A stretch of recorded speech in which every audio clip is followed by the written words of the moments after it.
Actually, try to go within a fist of the mic. We'll just cut that out. Testing. We're keeping everything in. Is it streaming live? Yeah. Are you kidding me? No. People actually listen to this? No. We'll put it up tomorrow. Welcome. Casey will probably. No, because I turned it on You gotta give us private. a chance to stop, brother. I turned it on private. You guys should stop. Come on, man. I'm in my zone. Welcome to the Apex Strengthcast with your hosts, Tyler Seabrook and Anthony Krasner. Today we have Samuel Schepis on from JPS. Is it Health and Fitness? It is Health and Fitness. JPS Health and Fitness. We're going to go over nutrition, training, all those fun things. I've butchered this intro because Tyler got in my head. It's total. Yeah, and him as a lifter in both bodybuilding and powerlifting, right? Yeah, predominantly powerlifting. Predominantly powerlifting, though. I'll take the bodybuilding. So he's a 77 kilo lifter. He has a 493 Wilks. That's a 697.5 kilo total with a 255 squat, 160 bench, and 282.5 deadlift. Yeah, it's a strong bench, 77. It's a strong bench for any weight class. Badass. Yeah, badass. It's funny, we turn on the camera, everyone gets a little bit weird. Yeah, I know. I don't know, what can I say? Talk nice and close. Let's talk about competitions coming up. So you got next week? Competing with you lovely gentlemen next weekend. Yeah, Next Sunday. weekend came up Sunday, That's- Strength Fortress. What's that? It's 8 days away. quick. Is time going as fast for you as it is for us? It's relative. I heard. It's probably going faster for me. I'm closer to the earth. How old are you? Old enough? No, I'm 25. 20. Oh man, same age as us. Yeah. Are you how old are you? 25. You fuck off. What? How old do you think he is? Huh? I would have said like 28 at least. Nah, man, I'm just At least strong. you didn't put him in the 30s. Like. Yeah. I always get I'm 30 because I'm so strong as well. Yeah, I've only been lifting for a year. Fuck off. I won't believe that either.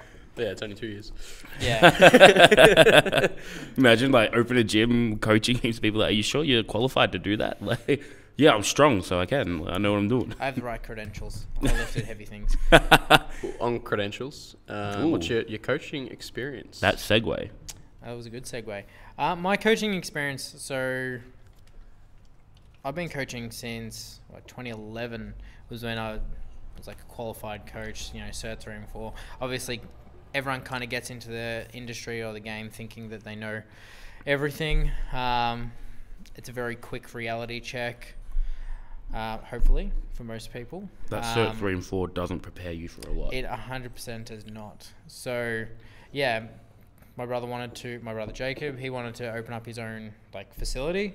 Dad pretty much said I was going to study law at that time. I was 19, and he's like, I want you to help your brother out while you're studying. So it all started there. That was 2011 now. So yeah, 8 years ago, and I've been coaching nearly full time since then.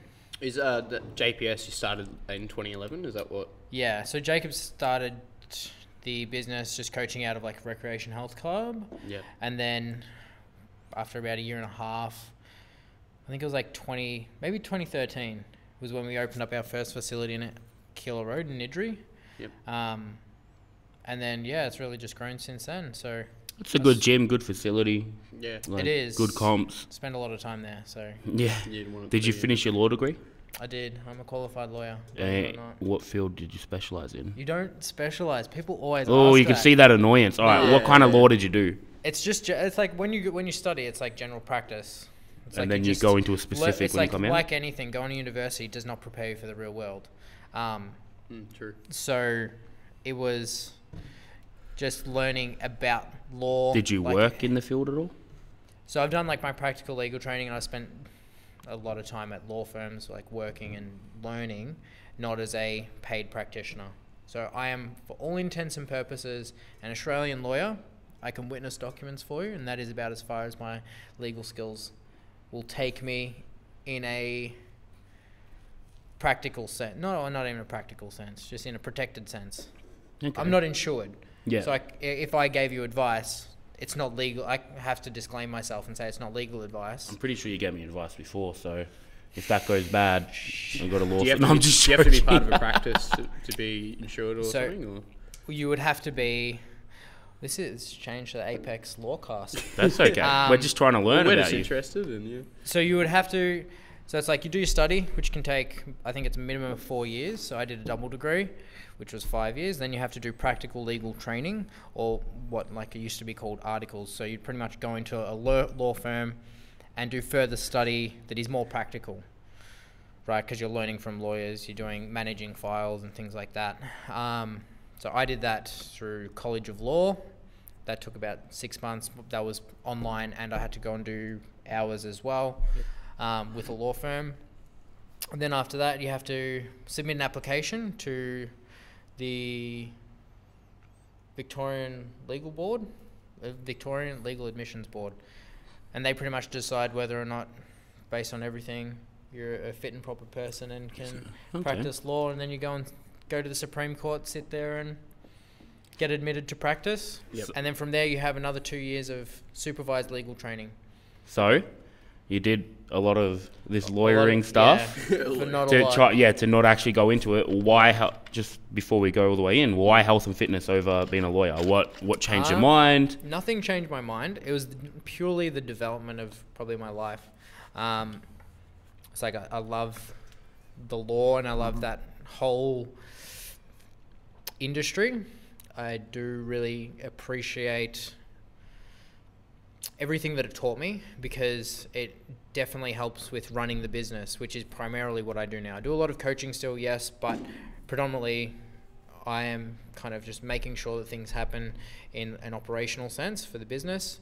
So it's like, as the business was growing and I was working, coaching people, it's like that role kind of developed to more taking charge of running the business with my brother. So, and I'm invested in it now. So it kind of just got to a point where I was like, I have a good thing going that I really enjoy doing. I love coaching. I love the business. I love the people that I work with. I could go and get a law job and work for probably similar money, potentially less money to start off with. It's like, to make the big bucks in law, you need to work for like 20, 30 years. Well, so we have a lawyer here. Like, when we first started coaching him, I was like, "Oh man, you must be on the big bucks." He's like, "No," like, and that look exactly. Big debt. Yeah, he's just like, "No, I'm doing like 70, 80-hour weeks for like 60 grand a year." Yeah. Like, It'd be like that. Bad misconception.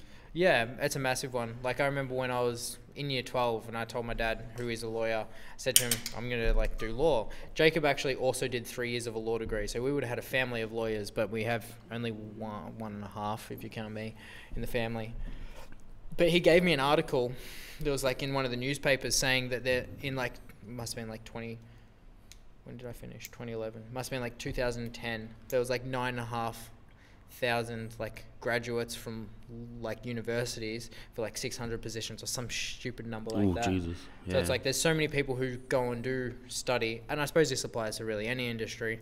It's people go to university, do that education, graduate, and then don't really do anything with it. So I'm fortunate in the fact that a lot of the skills that I learned, like reading information, kind of discerning and interpreting the words and documents and things like that, and probably just being a little bit more pragmatic. It's the law is not something you can just kind of go and run with. It's it'll fuck you if you don't pay it the respect it is due. So I think those skills very much do transfer into a lot of what I do with the business and somewhat coaching and stuff. Good. Communication is a massive one. You got to be all in or not in, pretty much. You can't just get a job and then part time. It's kind of a full on career. Yeah, as in for law. Yeah, for law. For law. I wouldn't practice law if I couldn't kind of give it my all, because imagine if you had gone to a law firm and were paying a lot of money to have something dealt with by a lawyer, but that lawyer was only there, once a week. Yeah. It's wouldn't really instill much confidence in you. Impractical. You could probably do it, but it just means that I would be significantly limited in the work that I could do. Yeah. And you're in a similar thing to me, where I got a business degree, but I decided that this is what I wanted to do. I mean, we opened a business, man. It sounds like a good thing for a business degree. Well, yes, it's using it, but you could get so many vast variety of 9 to 5 corporate jobs. Yeah, you could have gone and just worked for someone. I'd prefer to work for myself with Anthony, and do it that way. Yeah, I'm good to work with. I'd like to work with me too. You're going to have to agree to disagree on that one. Get the fuck off my podcast. So going back to coaching, so you've talked about like, you know, how long you've been coaching for, but what do you actually love about it? The people. People. It's like, yeah, you guys will know. You get to work with a bunch of different people, different walks of life. They all have different experiences. Everyone has something to offer. So like I have worked with, you know, hundreds of clients throughout the year, just like myself, but because of like the industry we're in, it's like Anthony might have clients that you also talk to and like, you know, get along with, and you can learn stuff from them. So I've been exposed to thousands of people, you know, in a intimate sense, like, you know, where it's not just, you know, I know information about them, they know information about me. And yeah, I think learning from people and having like access to a lot of different, you know, people who are just experiencing life in a different perspective to what like we are. Yeah. I think that's like, that is a big draw for me to like, you know, really love what I do and get to do. Something that I really love about coaching and on what you're saying is you also get to like kind of provide a common ground for people, right? So you get people on completely different ends of the life, completely different political views, and they come in, and then, you know, people that might not have gotten along before, say someone that's like got some pretty staunch political views, and on the other end they do, I won't even give examples, but like, you know, they come in, then they learn to get along, and like, oh, actually, you know, we can kind of see part, and you see that as a coach, you're like, oh, we're providing good space for that, but it also affects you a lot as well. I think ever since becoming a coach, something I always say to people is I'm so much more open-minded and so much like more understanding of things now, simply because you get people from so many different, you know, walks of life. Yeah, you get perspective, and it's the same thing like with you're saying about how with the people. It's like I actually look forward to like, you know, certain nights because I know there's a certain combination of people are coming in, and it's always like really, which ones don't you look forward to, Tyler? Really, no, but that's the thing. This is crazy, but I don't coach anyone I don't like. I like every single person. That's a good thing. And I'm like, when is it going to come along? Eventually there's going to be somebody I don't like, surely. Like, yeah, but I know, like, there's always something. They're really, if you spend enough time with someone, unless they've done something to you personally that's like, you know, really against your values, like morals, or it's just like kind of just gets you like rubs you up the wrong way. I think for the most part, you can probably find common ground and get on the same page with nearly anyone, provided that both parties are willing to put the work in. I suppose in a personal trainer or coaching sense, it's like it is transactional at a point. Yeah, so it's like they wouldn't be here if they didn't see some sort of value in whatever you're offering. So it's kind of like, as a coach, it's like our job to try and get on the same page as them and make sure that the relationship can work. And if it isn't working, then, you know, I think at a point you have to be upfront about that and say, look, it's like, I can't help you for X, Y, Z reason, because it's like, if you don't like them, that's okay. Not everyone's going to get along. You can't force that. True. But maybe you might turn around and be like, oh, why don't you go with this person? I think they'll be able to help you better, offer a better service for you, which then frees you up to then work with someone that you really want to work with, potentially. True. That's it. I think starting out, though, like, when you can't be as picky with clients, you don't need to be friends with everyone, but you can be friendly with everyone, right? Yeah. So, like, if you've got a client in that you really kind of button heads with, it's very easy to just go, as a coach, you know, in the end, it is you're providing a service, they're getting it. You can still give them a great service, and you just go, I'm going to steer clear of these topics. Like, something you should really try to, like, actually work on as a coach is being able to steer a conversation in certain ways. If you see two people are going to, like, get into a bit of an altercation, you steer it away from that. And, you know, you can then do that for yourself, though. So I also think, like, you know, especially at the start, when you're starting your coaching, you can't just kind of knock back clients when, you know, you need to pay rent. But you can be friendly to everyone. You don't need to like everyone. You don't need to be friends with everyone. That's a good point. I think it's a luxury to be able to choose who you work with. And it's something that comes with a lot of time, effort, 100%. Experience, and just, you know, hard work. It's not something that you enter an industry and just go, you know what, I'm going to pick and choose. And, you know, I suppose, like, if you do kind of invest in a person and you put the time and effort into them, even if you don't like them, on face value, it's like you eventually will, because it's like if you see the value in them, and it's like if you are like truly care about your job and like helping that person, like fundamentally I think that's what every coach, like it's a trait that every coach should have getting into the industry, is like this desire to help other people and kind of put them, at least while you're working, in front of yourself. Coaching is very, very much a selfless job in the sense of, going to competitions on the weekend, replying to emails, text messages, programming, all these things that happen behind the scenes with, countless people that, one client doesn't see that, but you see it from every client's perspective. Like, you see every client, you're speaking to all of them. So everyone should really, like, I think from a coaching perspective, like people should give clients kind of the respect that they're due, in the sense of if they're paying for your service, it's like, as you said, like you should be doing your best to help them out. If you don't agree on certain things, you just don't talk about them. Yeah, 100%. Well, that's and it. As a minimum, they might just give you a fresh perspective on something that you didn't know much about, that you just completely disagreed with, and then you might be able to see the other side of the coin. There's a lot of benefits to like working with both people that you really get along well with and people that you kind of have disagreements with, or might not get along with as well. Yeah, 100%. Definitely. So moving on. Another good segue. Let's look at. I think that one was less good. It's like a one-wheeled segue. Let's look at your powerlifting and bodybuilding goals. This will be an easy one. I want to be the strongest guy in the world. Training to be like Goku. Oh, you're not one of those guys that has a Goku singlet, are you? I do. Gohan. Oh, I'm out. Gohan. That is, nothing gets me it just annoys me, and I don't know why. It motivates me deeply. You gotta be more open, Anthony. Kind of guy that sits there watching Dragon Ball Z montages at competition. We just talked about this. No, don't do that.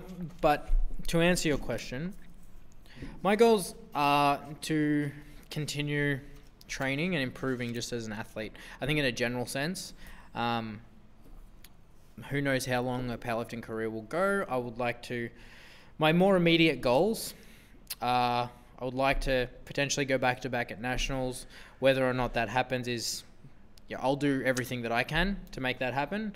But there is some very strong competition out there, And it's hard to be good in two sports. Yeah, well, you're pretty focused on powerlifting at the moment, though, right? Powerlifting for the moment will be the primary focus. I might do bodybuilding one day, but so I'd like to back up nationals, potentially extend the squat record a bit further, try and get a stronger bench, chase Chad Oddsey. Oh man, he is. Didn't he do 192 in the gym recently? He did 195, I believe. At 77, that is so ridiculously strong. Pure insanity. He outbenches me by 35 kilos. So that's anyway. I don't want to talk about it. I'm crying. I'm sorry. I need a minute. And then I would like to see a 300 kilo deadlift in comp happen sometime in the next 12 months. You're not too far off. No, but 17 I think kilos. the main goal for every powerlifter should be to firstly be injury free and pain free, to be able to train. Second to that, which is if you can train and you're pain free, you're already doing well, better than a lot of other people. And then just kind of keep ticking away, just being consistent. That's the second big box to tick. If I can do that, I don't doubt that the rest will just look after itself. It's not something. There's not a lot of magic to it. It's just like a lot of groundwork. We talked about that at the city and when we were coaching, just like, staying injury free, you'll progress. You just got to keep training and you don't need to go 90%, 95% singles all the time. 100%. You can definitely. It's like I think I see a lot of people talking about training sub max, but then they'll go, oh, I went off plan. I did this. It's like, oh, you're an idiot. Yeah. It's like it's not doing you any good to go and hit a max if it's unwarranted. I think powerlifting, like bodybuilding. It's like bodybuilding, you only need to look your absolute best on the competition days. It's like, for the most part, it's like, yes, you gradually get better and better and better. And then as you get really close to, say, the last few days, it's like once you start manipulating, like, say, your carbohydrate intake, water, sodium, you know, calories, your training, your physique will change. And then hopefully you have this winning combination where on the final day, your competition day, you like, that's when you look the best, because that's when it matters, because there's no one judging you every other day. It doesn't matter if you look great the day after the comp. Same with powerlifting. It's like you need to be able to perform on the days that it matters. I had learnt that the hard way, and I'm sure you probably have as well. You've been around the traps for a while, and probably you too, Tyler. It's like being strong in the gym is great until you want to be a competitive lifter. Because as soon as you're a competitive lifter, if you're not strong on the platform in a competition, you suck. It's like you're fundamentally failing. You're only as strong as your last meet, like, well, yeah, that kind of thing, like, you know. It doesn't matter if you squat, you know, 280 in training, but then, you know, miss your second and third in comp because, you know, you did a 90% triple 4 days out. Yeah, because you fucked up or poor attempt selection. It's like you kind of have to. It's something we stress all the time, is taking the ego out of the lift. It stops people doing that out of your program PBs and shit like that. And I used to do that kick stuff. People out before over it, and they didn't. I wouldn't do kick it. someone out. I just name and shame. I stand for that. Vilify them, maybe. Some abuse. Have yes. we kicked people out for that? No, we're talking about, you know, how Send Nick people will, home. like, if you go off program, yeah. like, We have this guy that trains now, online coach. I have for a week. Right? I've done his program for a week, but he came in. Nick, big personality in the gym. We love him so much, right? He's just an amazing person. But just need to put I him in. got him in the program because, you know, he wasn't in a position to get like programming and everything. But, you know, we got him on a good program, and he was like, "Oh, but what if I feel really strong when I just go for a max?" And I'm like, "Don't do it." And I couldn't convince him, so then I just turned around and I said, "Hey, man." And he loves this place. And I turned around because we couldn't get him to see why he shouldn't do it. And because he'd just be like, yeah, but if I feel, it won't really be that bad if I just do one. And I was just like, if you go off program and max in the gym, you're not welcome here anymore. And you know what? He did 20-week training cycles, did all massive PBs at the end of them, and now he doesn't have that urge anymore. Just needed to give him the incentive of not being able to come through those doors. I think it's psychological more than anything. Like, I used to do it, like, just do dumb things in the gym, where it's like, I just want to see if I can. And I think it takes a level of maturity as an athlete. So I'm not talking, like, age maturity. I'm talking, like, because you could be like the most mature person in real life, but it's like you've just started in the gym and you're like, oh, I'm just going to try this, because you have there's no, like, kind of measure as to, like, what is, like, reasonable and rational in, like, in a lifting sense. It's like, yeah, you used to go off, like, plan, off program, like, do dumb shit in the gym. The idea is over time you learn from those mistakes. If you're really smart and you have a coach and they tell you not to do that stuff, that you just listen to them because they're usually trying to do the right thing by you. And they recognise that, you know, better as well, so most people do listen. It's hard to convince someone that you don't need to go heavy to be able to lift heavy.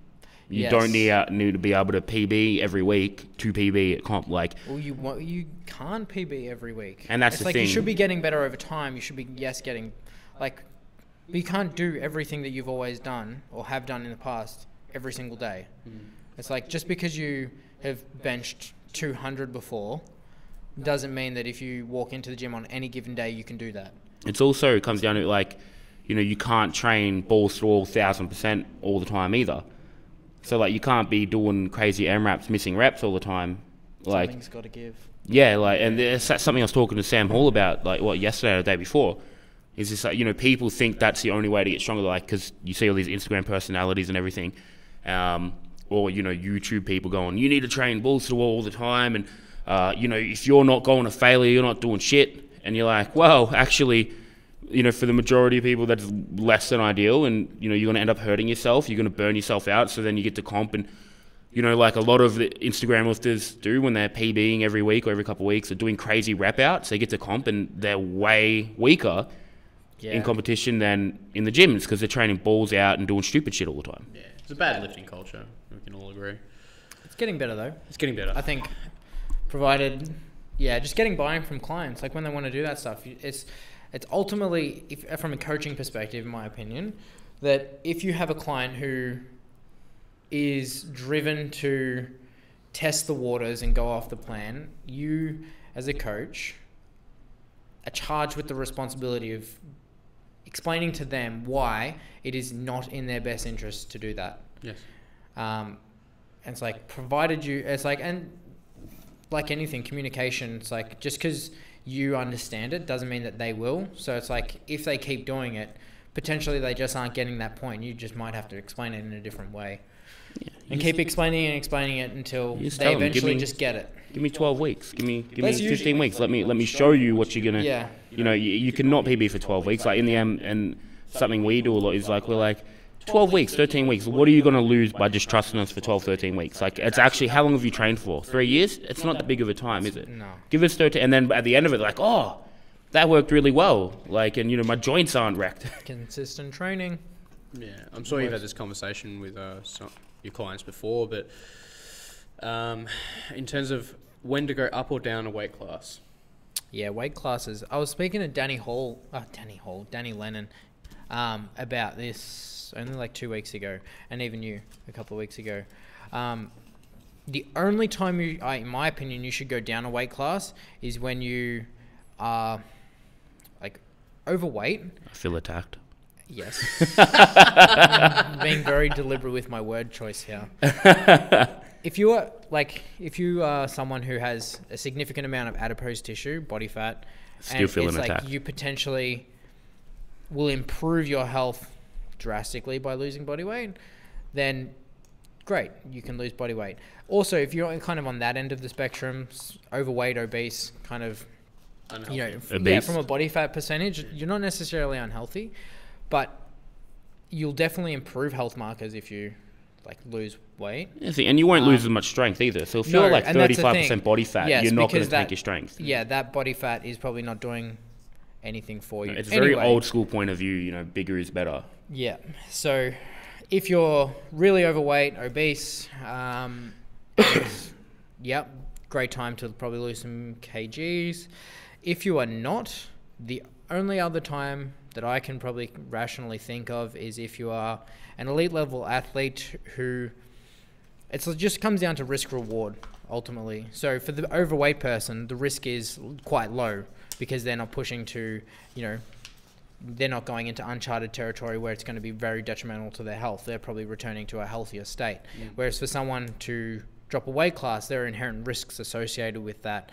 Performance will suffer. It's like you have to cut food out, which means you're potentially recovering less. Your body's just ability to do things is inhibited slightly, and the longer you spend in the deficit, more like increasingly. So yeah, if you're an elite level athlete who stands to gain more than you are risking, and it is a calculated risk that you are taking, it's like you're going down a weight class, you're cutting, say let's use Carl DeFalco. He walks around 72, 73 kilos. For him, he can cut down to 68, 69 kilos into the 69 kilo weight class, and he becomes the best 69 kilo lifter in Australia, or at least in the top 3. Like consistently, it's like he'll be fine there. Whereas for someone who was, say, me cutting down to the 69s, like that's a huge drop. It's a lot further. It means a lot more dieting, and the potential hindrance. It's like there's no guarantee that I get there and maintain my strength. I would more than suspect that I lose a significant amount. So it's like, well, that's not as calculated as Carl going down. It's like he only has to lose a couple of kilos. He will potentially break national records, win titles, things like that. Whereas if you're just going down there to try and get a higher Wilks, it's kind of like, well, why would you bother doing that when you can just get stronger in the weight class you're in, even if you don't fill it out? The only other time is if it's like, if it's like a national level competition and you're potentially going to, place top 3 and it's still a small weight, like a weight cut, and you can do it reasonably, and it's not going to be too significant or detrimental to your performance or health. And that's not even for lighter weight class. I mean, Cam now he walks around a bit lighter, but he used to compete like 2 comps a year at like 126, and then I think he'd do 1 or 2 at 120. Yeah. Because he felt better walking at that time. He was stronger, walking around a bit heavier. So he'd only cut for 1 or 2 big, so to be like nationals and worlds. Yeah, and which then, makes sense. Because and then he'd they're just like do warm-up two comps at 124. Yeah, 2 big comps. I definitely think, like, when I got into powerlifting, probably in the last, like, 3 years ago, there was, like, a huge, like, drive for people to, like, cut weight. And I think as a lot of the coaches now are, like, a lot more attuned to the fact that hey, that's not really a good idea for the you know, kind of Joe Bloggs lifter who just wants to do a local meet. It's like, well, unless you're an elite level athlete who is going to break national records, you know, win titles, things like that, it's a very small weight cut and you have the weight to lose, or it's a large weight cut and you really have the weight to lose. Unless it's one of those 3 things, it's like, why bother? It's like if you're at a normal body weight range, relatively new to training and still developing as an athlete, just stay where you are and focus on lifting and being a better lifter than, you know, shifting the focus to, you know, losing weight. Because like, if you want to focus on losing weight, I've said this, like, to my clients, like, if you do want to lose 10 kilos and it's like, and you have the weight to lose, that's great, but focus on that as the goal, and powerlifting is just the means by which you will kind of facilitate that. Yeah. It's like you're using the competition at the end.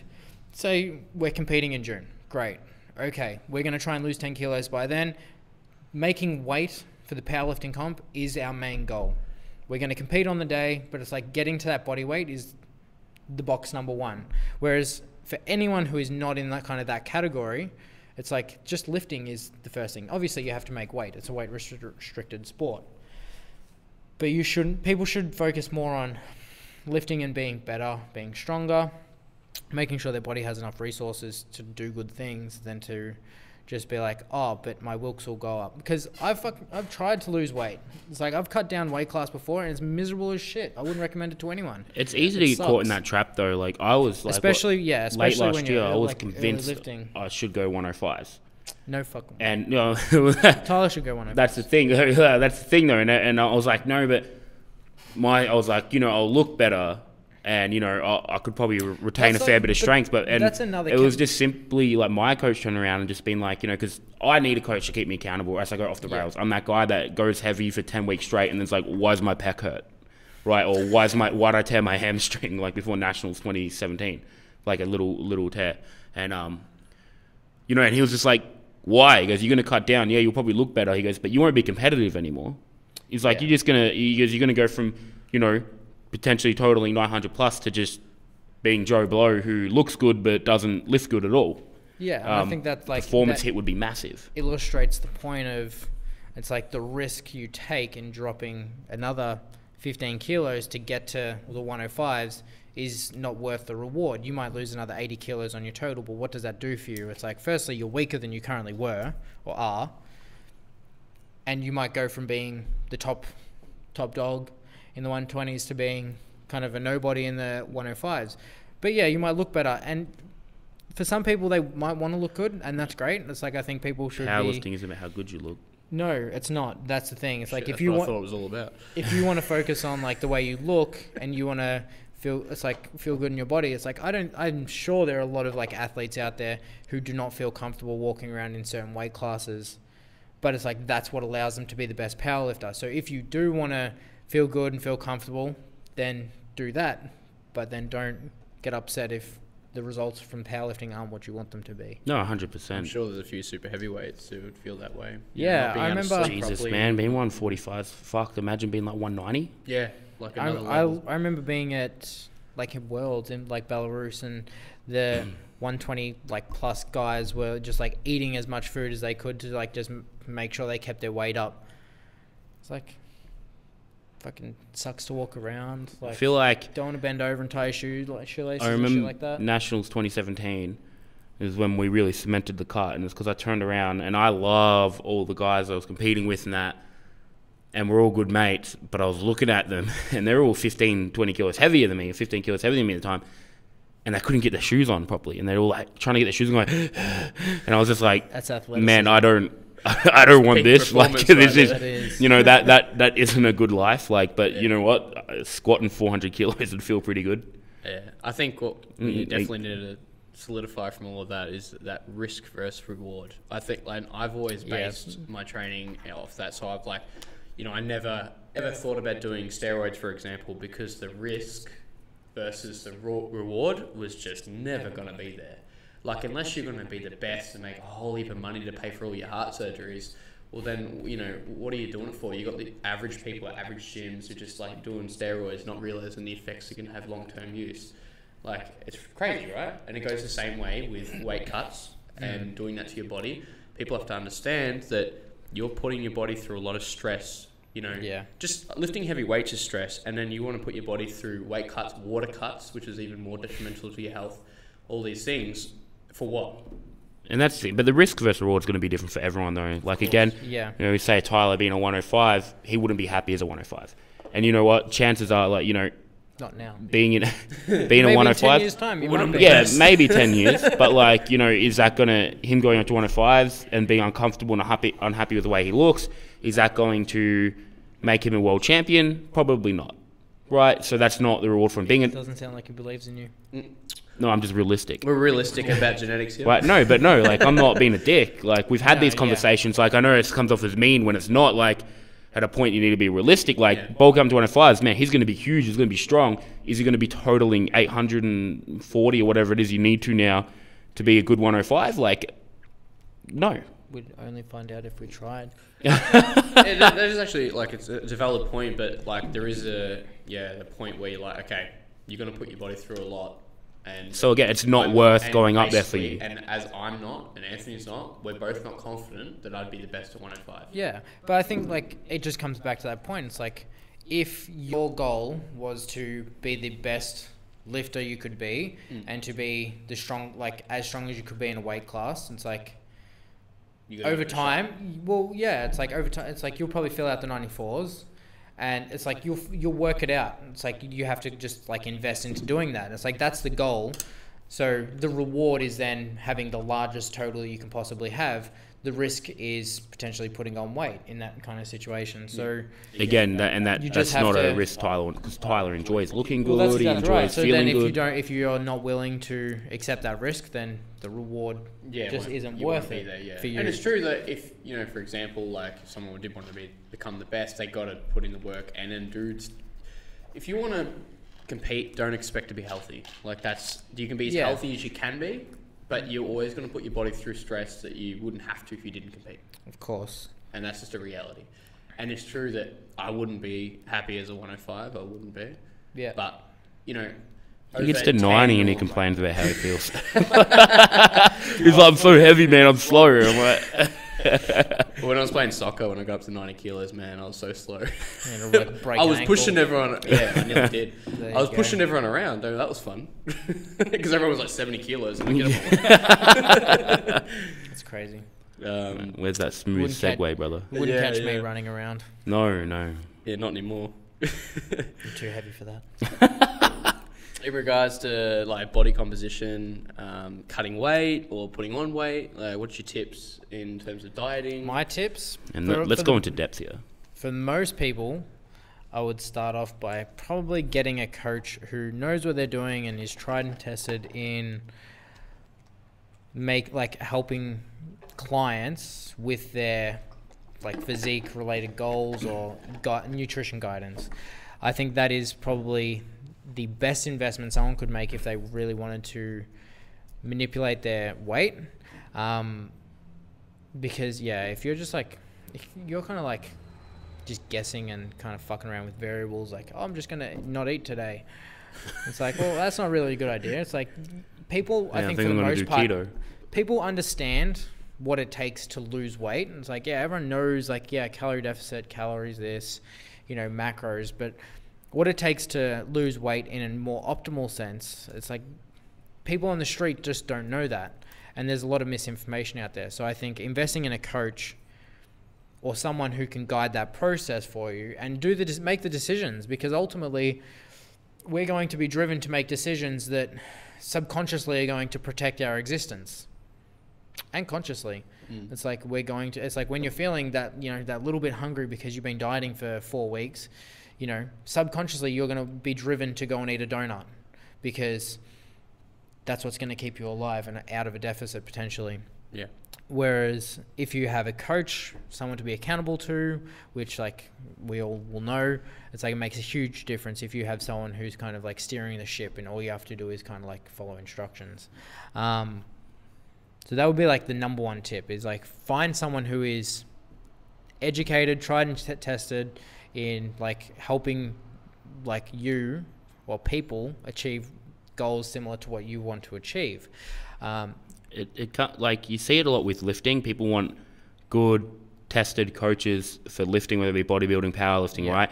But then their nutrition becomes an afterthought. They don't want to pay for that. That's something you see a lot. So something I see a lot here is I'll help someone with the nutrition, which is great when it's something real simple. And then, you know, they want more. And you're like, actually, you should get a nutrition coach. Like, you know, like I can help you, but I don't enjoy doing it particularly. It takes a lot of time. And, you know, there's all these amazing resources and people out there. So say, go to Joey Zanghini, right? Just as an example, Josh is with him now. And he charges, I don't know, what like 50, 60 something a week. Most people are like, oh, like that's a lot of money. And like, oh, what are you paying for coaching? Probably pretty similar. Like, you know, for programming and everything. Like, it's just, if not more, as important. Like, well, the thing with nutrition coaching is it's typically a slower process. It's like training's a slow process, but you can go in and train 3-4 times a week. You know, you feel like you're really getting something out of it. You can give some feedback and be like, hey, I did this. It's like nutrition, like, first disclaimer, I'm not a nutritionist, so this is general completely. You forgot to remind me. And it's like that's obviously not something that all coaches who are not fully qualified in giving nutrition advice should be disclaiming and in telling their clients. But nutrition is like super slow. It's a slow process. It's like if I drink this, my weight goes up. I have not really ingested any calories other than the 2 calories in this drink. It's not really going to affect my body composition overly, right? But my weight's gone up. So the thing is, like when someone's like weight's fluctuating, it's like, oh, I weighed in the same as last week. Should I eat less? It's like, well, maybe not. It's like maybe you just had a slightly heavy weigh-in. Maybe there are these other factors that go into, which there are. There's a lot of, you know, things to consider when we're looking at body weight. Even last week I had a lifter come in, I'm, you know, this week I weighed in 3 times. I'm a kilo heavier than I was the week before on average. And then you're like, okay, but you know, you've been working a lot. Yeah. Okay. When's your last meal been? Oh, it's been hours later. Like, you know, way later in the night. Well, of course you're going to be heavier in the morning. Yeah. So it's like, yeah, no, 100% agree. Like, and I think most people aren't aware to look for those things. That's why it does pay to probably have a coach who can kind of, you know, look at the information that you're presenting and kind of break it down. It's like, you weighed in, your weight's gone up and you're a female client and you're about to get your period. Well, it's like you're a week out of having your period. Well, you're probably retaining fluid. You know, it's like a lot of people just don't understand. They think they understand it because they go, oh, I just need a calorie deficit. But there's a lot of other moving parts to consider. So I think, it's like, and just appreciating the fact that it's a very slow process. So when you're losing weight or trying to lose weight or gain weight, it's like your weight will fluctuate hundreds of times, thousands of times. It is always in a state of like fluctuation. It's like every time you're not eating or consuming like food or water, your weight is going down. And every time you're eating or drinking, your weight is going back up. When you go to the toilet, your weight goes down, right? Things like that. So it's like you need to kind of have these systems and processes in place to make sure that you're trending in the right direction over time. And it's like your nutrition is, you know, set up so you can either lose body fat, you know, in a deficit or potentially gain mass, hopefully build some muscle in a surplus. But that doesn't happen in a day. It doesn't happen in a week. It's not like you can see a PB with a squat. Oh yeah, I hit a PB this week and I'll probably go and hit another PB next week and training's going really well. It's like, oh, my nutrition just feels like it's just happening. I feel like I'm paying my coach and they're not really doing anything, but sometimes nothing is better than doing something. It's like taking food away from someone who doesn't need to have food taken away from them. It's probably a bad idea. I think people like just want the results right? faster. And when it comes to the nutrition, people just need to be patient. Yeah, well, I mean, I did my cut over a year. Yeah, or almost a it's year, like- but that's why my total stayed very similar. Yeah, because your body was able to adapt. You didn't like have to do anything drastic or stupid to get there. It's like you can lose a lot of weight in a short period of time. Don't get me wrong. It's like in like sports that have like 24-hour weigh-ins, like boxing and stuff. Yeah, you can do some like really dumb shit. Well, not really dumb shit. Really clever things. That's like water manipulation. And Yeah, like you can do things like that. Like I've heard like a story from Danny Lennon. There was a dude who like had 2 enemas and he was like going to give blood just so he can make weight. It's like you can do things like that, but it's like what we're talking about more often than not when we're like talking Risky. body composition is like body fat and muscle mass, like in the manipulation of those, not water. On that note of like, you know, when the client like will, you know, you'll give them 1 week and they'll like fluctuate like 1.5 kilos. And I got a message last night. So he was sitting on 2,500 calories for a couple months, and then I upped it to 27. I was like, just, you know, eat 200 calories more a week, and then his weight fluctuated by 1.5 kilos. And he's like, oh, what should I do? And I was just like, leave Nothing. it. Let's go. Let's just see how your weight goes for another few weeks. See where it's at then. So I'm like, it's just too short of a period, and then the people get paranoid. Yeah, a week, worried. nothing's going to happen in a week. And Like, that 1.5 kilos is not fat. You don't put on 1.5 kilos fat from adding 200 calories. It's just that fluctuation that's like very normal. And I think like people know that. They And freak I have out. clients who like when they come in and they'll tell me information, they'll be like, oh, my weight's up 900 grams since 3 days ago. And I'm like, okay. It's like, and? I Like, went to bed at 125 last night, woke up at 122. Like, Yeah. like It's I went to like- bed 125. I'm like, hey, that's good. It's like, yeah, weight, like, yeah. And I think people like know that stuff, but everyone likes to think that they're special and that the rules don't apply to them. 100%. Like, oh yeah, you need to do your diet slow, but I can get away with a real aggressive cut and I can still maintain my strength. And it's like, well, no, you can't. and you could be, I It's can like- do double the volume of There a normal might be training like cycle. 1% of the population, you know, kind of think of a bell curve. There might be a few people who like can really like maintain their strength and like, you know, really perform well, even in a really aggressive cut. And there are going to be people whose performance goes to shit, even with a very slow cut. It's just the way it is. But for the most part, on average, it's like everyone is going to, it's like, just take your time. It's like no one, you're not special, you're not really different. Everything kind of works the same for most people.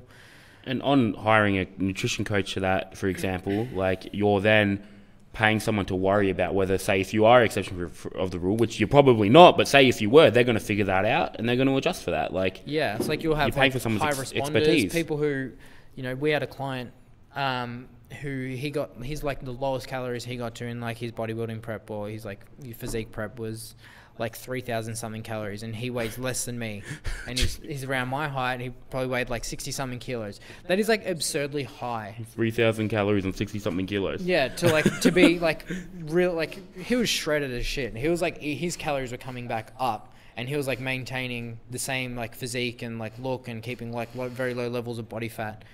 Whereas like other people, they might have to diet on like 2,000 calories to see any tangible like weight loss, because then you have to factor in, it's like, what about the other things that will influence like your weight loss, things like how much exercise are you doing? It's like, okay, you're training 4 times a week, but what are you doing in between your sets? Oh, you're going and sitting down. What would you normally be doing? Oh, I'd be standing up, walking around, talking to people. It's like, well, now you're doing less exercise. So it's like, maybe we need to take more food out to account for that. There's so many moving parts with nutrition. So it's like, for pretty much anyone who's listening who wants to manipulate their body weight, physique, body composition in any like controlled or like realistic manner and actually have control over it, you'd be better off just employing someone. Just get a coach. Yeah. Or you just it takes time to like do a lot of research and learn yourself. Like I have a client who's he went from 97 to ASL 78, 79-ish. That was in December, like just before Christmas. We timed it so he would have like a diet break, like still keeping some control over the Christmas period so he could enjoy the meals with his family, eat out, but still like kind of keep a lid on it.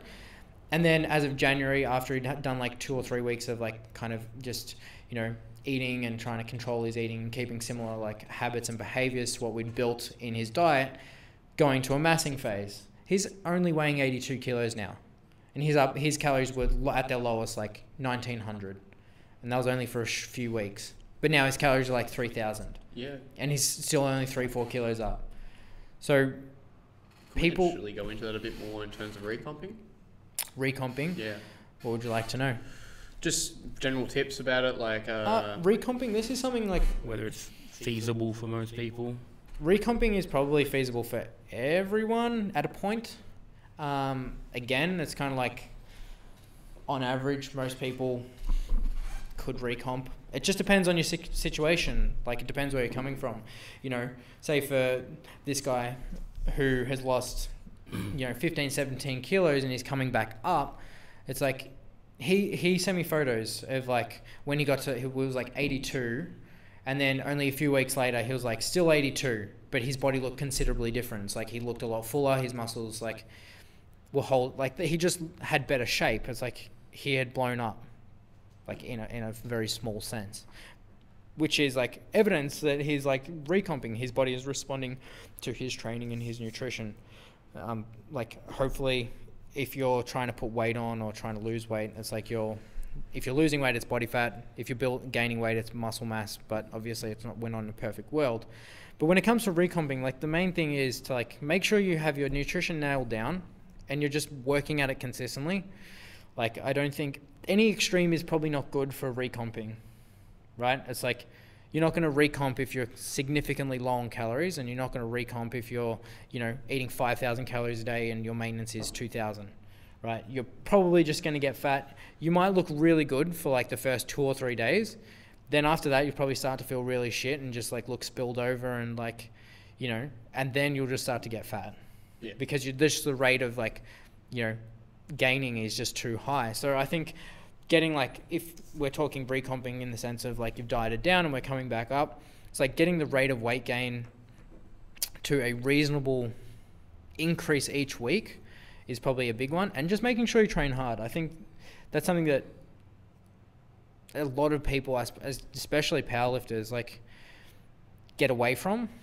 It's like, I'm not saying powerlifters don't train hard, but it's like powerlifters might train hard for the 3 big lifts and then justify not doing other things as hard because it's not one of the big 3. Yeah. It's like, talk about all the time. My bench press was really hard today, so I'm gonna like hold back on my rows or stuff. It's like, no, don't skip your accessories. There are times to have more moderate training.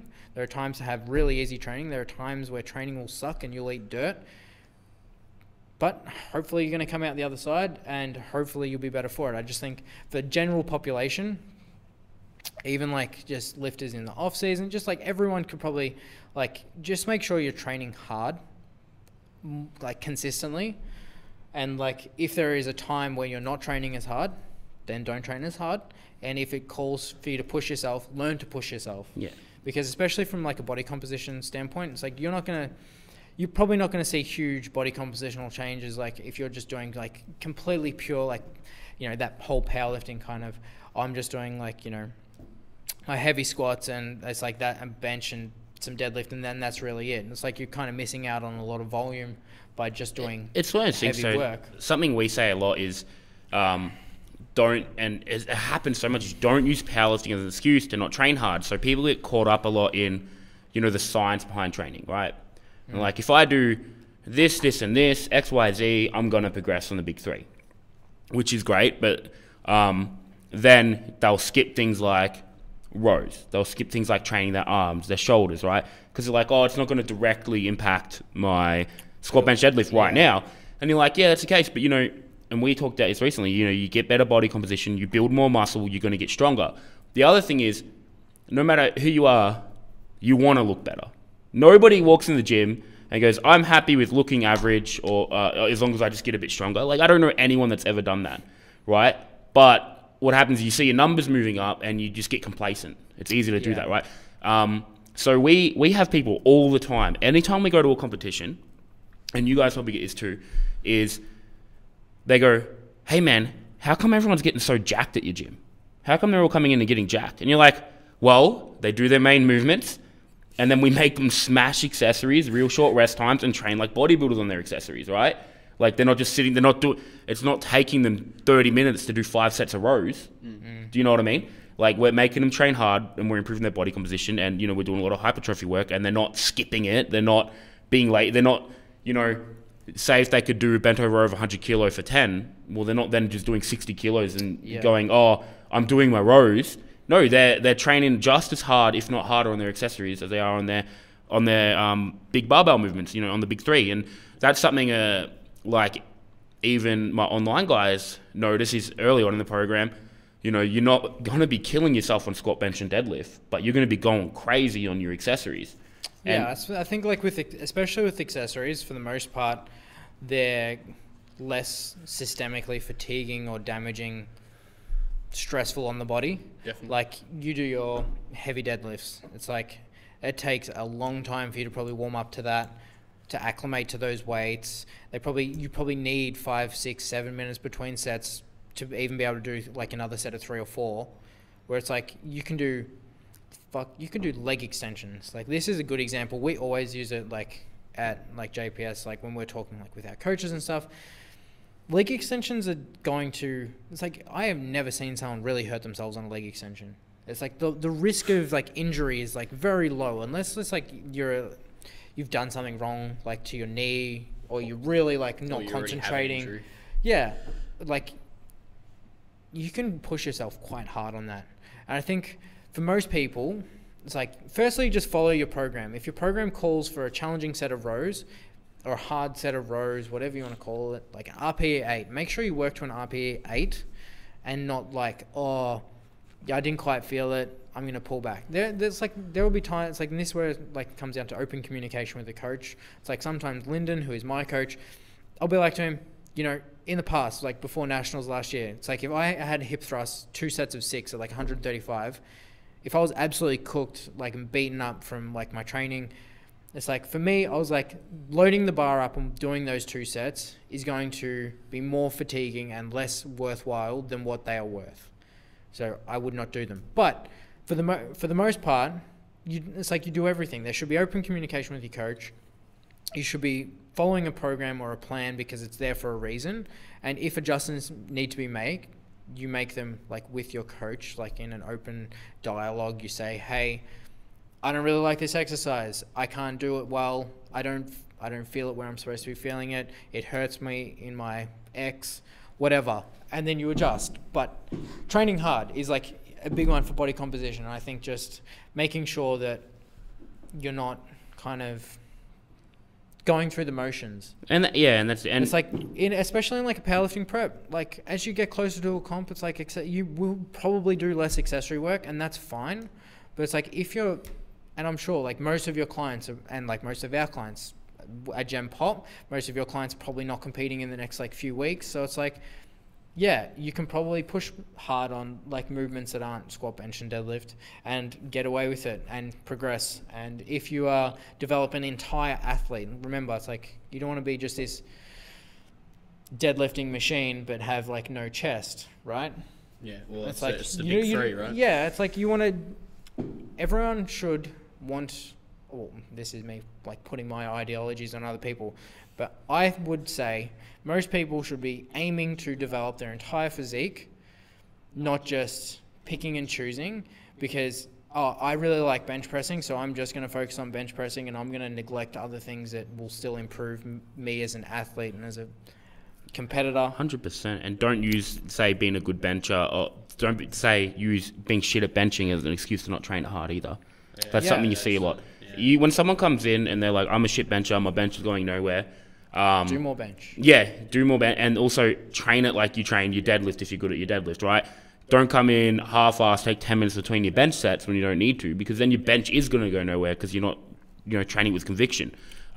Also, just before you're saying, you'd skip, say, your hip thrusts, which, is perfectly acceptable. Say if you've had a really hard week, stressful week at work, you get the meat and potatoes of your program done. That's great. And your coach is like, hey, all right, this week, you're really stressed. You're only sleeping 5 hours a night, 6 hours a night. We're going to dial back on the accessories, dial back on these things. That doesn't, and this is something you see more with online lifters, because in person you can, hey, what are you doing? Why are you skipping that? But then don't use that as an excuse to just skip everything when you feel a little bit shit. Yeah. That's something you see a lot. That's like the point I was getting at. There will be genuine times where it calls for you to skip a movement, pull the weight back a little bit. But I would say for the most part, people should be able to follow their program nearly to the T. Especially if you've been working with your coach for a few months, years, whatever. They should have a decent enough idea about what you can do, what is reasonable, and then when those extraneous circumstances do come up, it should be just like this open dialogue of, hey, I just didn't feel up to it. This is what was going on, whatever, and you adjust and amend and continue on the planned trajectory and hope that everything kind of works out. But one other point that I thought of is like the psychology of lifting. It's like, I'm not a psychologist, and it's like you should speak to someone who has degrees and stuff in this. But I see something like very frequently with lifters in the sense of they'll come in and have such a negative outlook, say on a lift or something. I just can't do this right. I just don't get it. I suck at it. I hate it. It's like, if you think that it's like, if you convince yourself that the world is out to get you, you're going to be the victim and the world is out to get you, irrespective of whether it actually is or not. If you think your bench press sucks and you hate it, you don't want to do it, and then you go and do it, and then it sucks and you hate it, that's because you made it that way for yourself. It's like, it is entirely a psychological experience of that lifter. I've had so many clients who are like, I just hate benching. I'm like, well, you have to learn to love it. You have to learn to appreciate it for what it is. It's not fake it till you make it. It's not squatting. It's not deadlifting. It's a completely different movement. So it's like, maybe you just don't feel like you're getting it yet, but spend some time with it. Yeah, like if you come in and say, I'm going to be like, I enjoy benching. I love benching. Like, you're going to keep doing it and you're going to be motivated, and then you're going to get stronger, you're going to get better, you're going to continue performing that movement and doing the things that it takes to improve your bench press, rather than coming in going, oh, I fucking hate bench press. And then you'll do a couple of half-ass sets, you might rush it, you might really take your time, you go and do your accessories, you complain about it along the way, and then, it never gets anywhere. 100%. Like, and something we say, shift your focus, like change your perspective. Fake it till you make it, in the way that, you might hate bench, but come in, you hate bench, come in here and just for half an hour, pretend you love it. Just treat it like it's a squat. Just train gung-ho on it. Like, and people are like, oh yeah, but I don't. Yeah, force yourself to. How little mental fortitude do you have if you can't just make yourself do something for half an hour, right? And then after a month, after 8 weeks, they shouldn't even have to make themselves. It should just be like, I want to bench press, and but get that's them to idealistic. See we don't live in an ideal world, though. Get them to see the value of progressing in something that they're not good at, and hard work. Yeah. It might take hard work. I'm going to tie all this in together. So here we go. Calling it early. Here we go. I'm tying this all together. So just one opinion, specific thing? The few things we've talked about. Okay. All right. So I think a lot of people are naive to the fact that, I'm going back to the accessories and how they actually help with powerlifting. So people focus completely on powerlifting and they neglect the accessories, and then they progress in the bench. And they don't realize that that's part of powerlifting. What they don't realize is that, okay, so biceps, for a perfect example, a lot of women, especially in our club, don't like training biceps. Men, we love it, right? But a lot of women don't like training it. What they don't know is it helps with powerlifting. And you need to explain to them, okay, look, when you're in the eccentric part of the bench, biceps come into it. And I didn't even realize how much biceps come into it until I had bicep problems. And then couldn't keep tight on the bench. So as soon as you go heavy, you have no tightness because the biceps actually controlling that weight down. It helps with avoiding injuries as long as you keep. The harder you can grip a bar, the more force you can put into it. So like all these and I think it comes in the fact that people are just naive, because why would they know that? Well, they need to be experienced and they need to have knowledge about it. Something like I explain to my clients is like, when they're training, it's like nothing in your body is ever doing nothing. These are full body movements. So it's like even if you're just on a bench press and your legs are out in front of you, they're doing something. It's like if they're on the ground and you're like driving into the ground, they're doing something. It's like, yeah, as you explained, like bringing the bar down, your biceps are involved. Like your entire arm is involved in that movement. Yeah. It's like, it's naive to think that you can just train one thing, like one part of the body, and then get away with movements that require the entire body to do things. Perfect example of that with the bench is, all right, do a bench set. Now do a bench set with your feet up. And don't tell me there's not a difference there, because there is, and that's without using leg drive. Just have your feet on the ground. Don't even use leg drive. Now do another bench set with your legs off the ground, and there is a noticeable difference. A really there. smart man like 2 weeks ago said to me, all things considered, a bigger muscle will be a stronger muscle. Oh, who was that? That was Greg Knuckles. But you were saying that the other week. Yeah, and that's right. So it's like if you train the entire body and try and hypertrophy the entire body, all else equal, that should make you a stronger person because you have bigger muscles. Like, that's why you're really strong, because you have like large muscles relative to Yeah, I do. a small relative to a smaller person. It's like there are so many people who like I train who are like overweight and stuff, and then it's like they might be 5 foot something compared to like another 5 foot female, but the weights that this person, the more overweight person, is able to lift are considerably heavier than the other person because they just have so much more muscle mass. It's like you won't see high level, say, is my example in the weight class that I'm in, you won't see a lot of high level 120 lifters unless they're pretty short that are just fat. Yeah. Right? Most good 120 lifters, you look at, you're like, oh man, that's a big guy. Now, they might be carrying extra body fat, but they're not just fat. No, right? They're carrying a lot of muscle mass as well. Exactly. Same as the 105s. Like, Ray Williams. Steve Emanuel, the 105s. Yeah. Like, the dude... What's his name? Screamer? Screamer, yeah. So he's retired from powerlifting now, but he carries body fat, but the dude is built like a fridge. He's like 5'5", 105 kilos, and just jacked as hell, like 5'6". Like, he's a short dude, but he's got so much muscle, you know, whereas if he was that body fat and 6 foot, well, not... take the height out of it, you know. If he was just that body fat, he wouldn't be carrying as much muscle. He'd be nowhere near as strong because he's just got so much muscle packed on his frame, though. Lucky guy. It's like if your goal is to look better naked, you should probably want more muscle.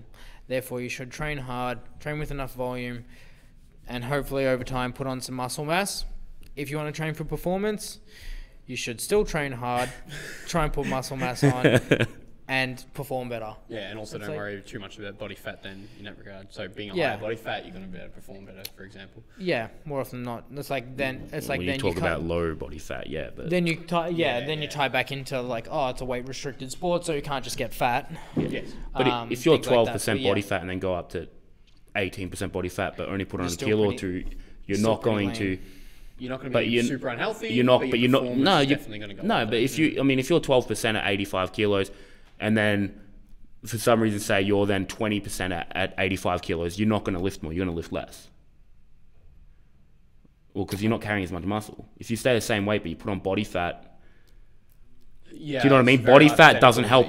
Body fat doesn't help you lift weight. Like, I mean, being heavier helps you lift weight. Being heavier helps. But being a higher body fat, like, you know, people like adipose tissue doesn't do anything. Exactly, and like you just said, like you're like, you know, higher body fat, you'll perform better. Well, that's not true. No, I wasn't saying that. Yeah. This is how it came across. Yeah, so I'm just correct. Like, not. Don't just get fat because it doesn't do anything for you.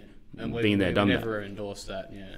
That's very old school powerlifting. Like, this is what you said before. You're saying, you know, if you're higher body fat, you're going to perform better. Like, at a point, if you're walk around 7-8%, then... I think he was talking about sex. I'm talking in relation to, so if you're like the whole looking good thing, so you're a very low body fat, you're not going to be able to recover as well. You're not going to be able to, those but there's a limit to it. Like, again, you're not talking going from 12 to 20%. You just get stronger for that. You just mean like you don't walk around super shredded. You've got to be able to train more efficiently, like, you know, like those aspects of it. It's not just... so if you're that lean, probably in a low calories and obviously more calories, better recovery. Yeah, like all the attributes to it. Yeah. And then it's very hypothetical. If someone was training and putting on body fat, they're going to be putting on muscle as well because they're going to grow because they're training. Or they're doing something severely wrong. Calorie surplus, and something's going terribly wrong. If we want to tie it all up, so common misconceptions, mistakes in terms of dieting and powerlifting. That from what you found through your coaching experience, this is very much common misconceptions. So common misconceptions. For dieting, we'll start there. People think on the whole that there's going to be like kind of a magic bullet, or there's, you know, it's like there's some sort of like secret to like weight loss or like weight manipulation, body like composition, that there just isn't. I think it's like people don't want to take their time. We're impatient We want things now. We're living in a very fast-paced society where it's like, if you're not losing 5 kilos in a week, then you're not doing it right. But I think everyone starts off with these expectations that these things happen just, very quickly and in short periods of time, but they just don't. So that would be the biggest misconception, is like just the time required for noticeable changes. Like, I've been training for like 6-7 years now with like, started off pretty average training and nutrition. It's like a lot better now. It's like, you wouldn't look at me and be like, oh fuck yeah, he's been training for like 2 decades, look how jacked he is and all this stuff. It's like, it takes time to build a physique. It takes time to do these things. And I think people are impatient and just don't respect the processes enough to be like, you know what, I'm going to invest in this process. I know it will take time, but that's okay. It's like, I might lose 15, 20 kilos over the next 5-6 months. That's fine. That's like a reasonable rate of weight loss. It's like, no, I need to lose 15 kilos in the next 3 days. You find that's a big reason people jump on PEDs a lot of the time. Say they go it's like average go. So you go to, I remember living in the UK and I worked at a gym there for ages. I lived there for 2 years. People think like steroid culture in Australia is pretty chill and lax. Over there, it's in a whole nother level, right? Of just almost everyone's done it if you've been in the gym at some point. Like, I remember sitting one of the first days I was in there in England at a pub, and this dude that was just skinny, lanky, he was just like, oh yeah, I've done steroids a couple times. And I'm like, why? And he goes, oh, well, when I started going to the gym, I just wanted to get big fast. I'm like, that is such a messed up point of view. Like, yeah. So a lot of the time, you talk to people that just say, and especially when I worked over there in the gym, just average gym goer, and these guys will come in. These two people would always come in, and their shoulders always blow up, but they'd never really put on any size. And I'd be like, how much are you eating? He'd be like, oh, like 1,500 calories a day. And I'm like, dude, like, don't just do drugs, just eat more and like train consistently. And he's like, oh, I just don't want to get fat though. But like, so you find a lot of time, so they want quick results, but they also just don't take the time to understand. Yeah, that's another one, like a lack of due diligence. Like, people aren't doing their own research and groundwork to work out what is, like, to kind of weed through the bullshit. They're just like going out and potentially following the first thing that they see because some Instagram, like, so-and-so did it or recommended it, or so they saw it on the news or the TV or on a billboard, whatever it is. People aren't... Keto. Keto is the secret. Like, I just think people need to, at a level, invest into their health and fitness and do their own due diligence, do some reading, do some research to try and like work things out for themselves. Also trying to access good information and good research. That's like the hard part, like knowing where to go for reliable information. I think it's like, it sucks that, there's a lot of misinformation out there, but people just need to take their time, try and learn and appreciate the process for what it is, and educate themselves, arm themselves with as much knowledge as possible. Then they'll realize that moderation is key for the most part. It's like, provided they're kind of getting the big rocks in the right place with their, say, nutrition, they're going to more often than not trend in the right direction that they want. And if you've done the right things to get to that point, you'll hopefully know what it takes to then make the necessary changes to get you to really where you want to be. As far as training goes, I think feeling like you need to do more is the biggest misconception. Mm-hmm. It's like, training is great up until a point, and it's like you add more, and it's good, and then it kind of tapers off, and then it's like a steep decline because you then can't recover. It's like it's like anyone who's just getting into the gym has probably trained really fucking hard, like absolutely push themselves, smoke, like, and then they go into the, it's like you dumbbell press, say like 50 kilos, and it's like, wow, look at me go. And then like 4 or 5 days later, you try and like dumbbell press, you're just warming up to get to the 50s again, and you're missing reps on 40, and it's like, oh, what the hell's going on? It's like, well, following a program is great because like, you should be controlling the amount of training that you're doing, the total volume that you're doing, so you can best manage stress and fatigue.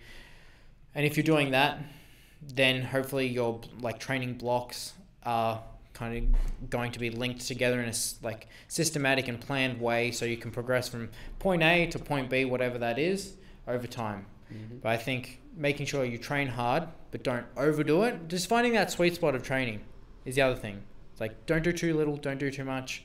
Find the sweet spot, stay there more or less consistently over time.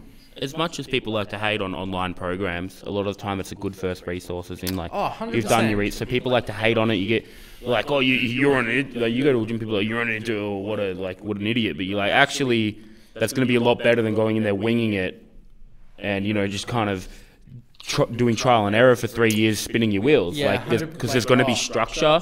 There's going to be, unless you get people doing the crazy ones that were around a few years ago, and everyone was like, oh, you got to jump on this for a bit, like say Smolov and stuff. And you get people doing Smolov for deadlifts and just snapping, like hurting themselves all the time. Break their back. My back is broken. But it gives them structure. It gives them an idea of what realistic kind of expectations to have and a realistic way to train. It gives them an idea of what to train. Yeah, and there's a lot of good ones out there. Yeah, 100%. It's like people can go and get like really any program provided you like follow it, like you do what it asks of you, and over time you're progressively making it more challenging. It's like it ticks the boxes for like kind of logical structuring and those other things. Don't do the ball game. It should get you results.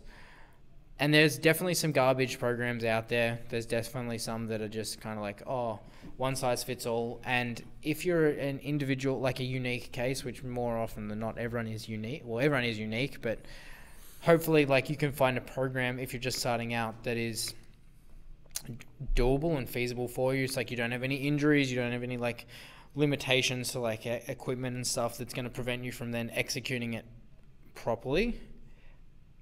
It's like, yeah, you can buy like a $29 program and just follow that. You can get them for free. Yeah. Like, and you can just get some fucking really good results. Like, you might follow the same program for like the first 6 months and just like cycle it through. And then you might be like, hey, I'm going to just try and sub one exercise out for another and see what that does. Well, yeah, in like a year and a half, the program you started on should look completely different to the one you're doing then. Like, it's like same structure, but a lot of the stuff will be different. You might start off dumbbell pressing 12 and then after a year, you're on to like 30, 36s. You've gone like. There's always gonna be new weaknesses. That's the thing. Like something I was, 100%, and things you need to address and go. Oh, actually, I don't think I got much out of this. I'll try this now. Like, but something like people like to, I don't know. Like, there's that whole love-hate relationship with people doing Chico, right?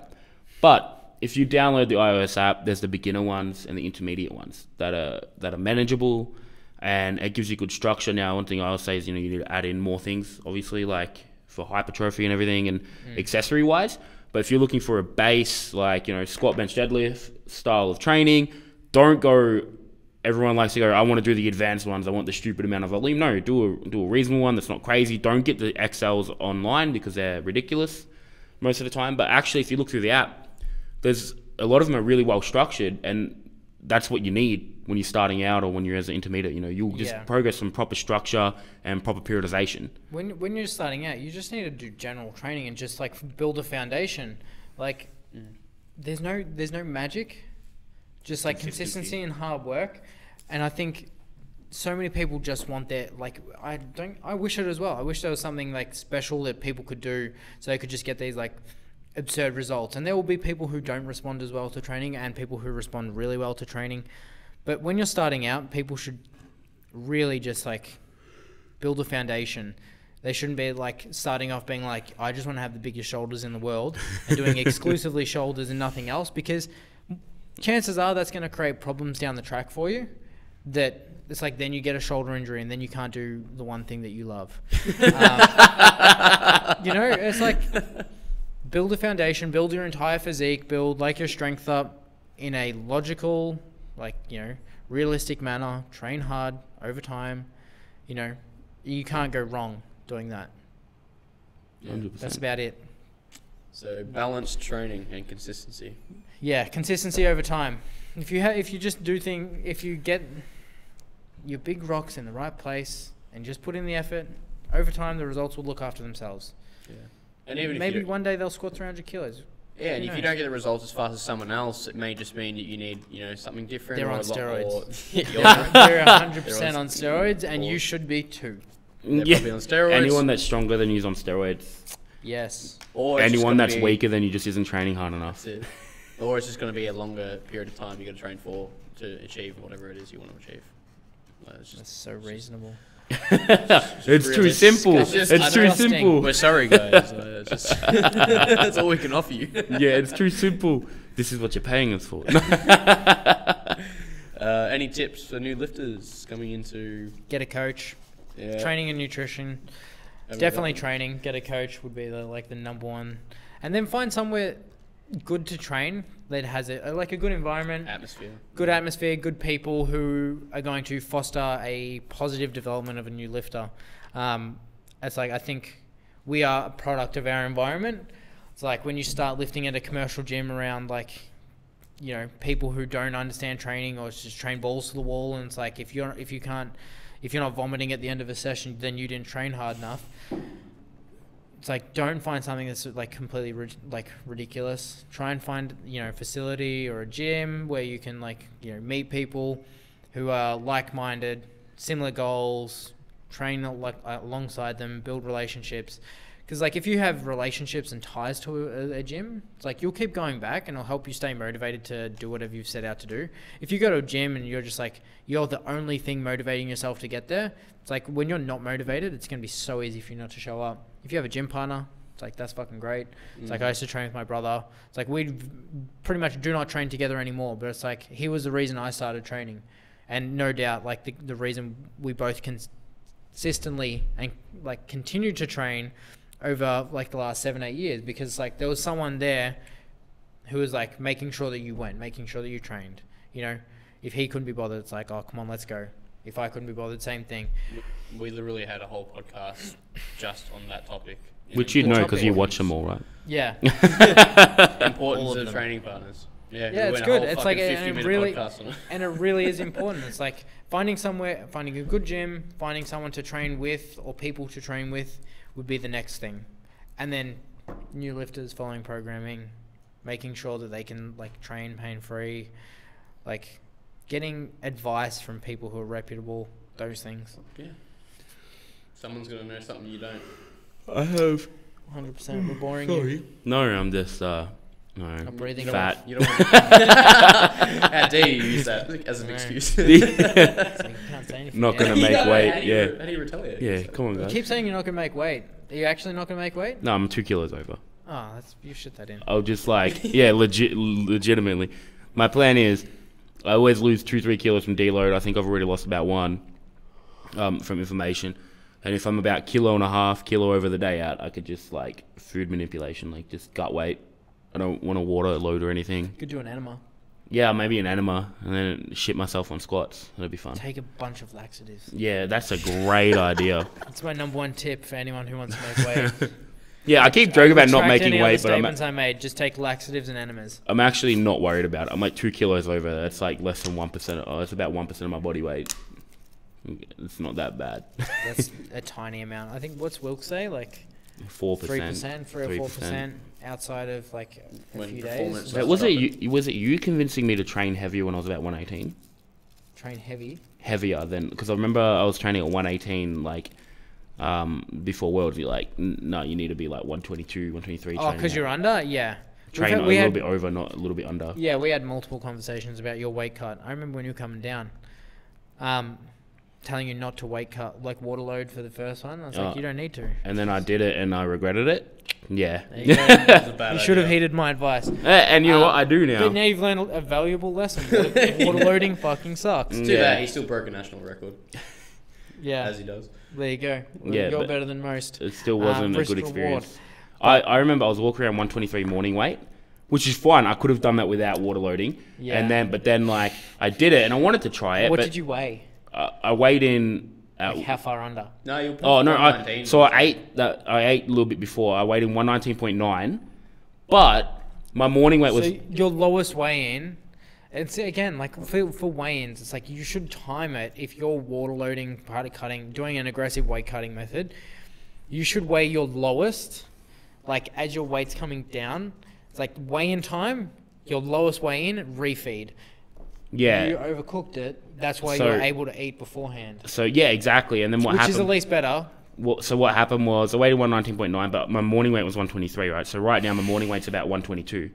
That's not a big water load. Not at that weight. No, it's But not. I competed. I drank 10 litres of water, sodium and everything that day. Not good. I remember unracking 310 and being like, I can't feel my legs. And I was shaking. Anyway, then I went to the... I ate all day, drank like 10 litres of liquid. I got a massive 16-inch pizza that night, ate it, went home, jumped on the scales in clothes, still weighed only 122. My morning weight was 123. It was because you know what, I cut sodium for like 4 days. Yeah. To under a gram. Usually I don't know, 5, 6 grams. It was dumb. Look, I've never salivated over sodium, but that was the first time. Yeah, that was dumb. I wouldn't, yeah. Now having done a water load myself, it's like I wouldn't be rushing to do those things. No, so now there's too much to think about. It's like, but what I do is fuck up the ratios even a little bit. I track how much weight I lose overnight.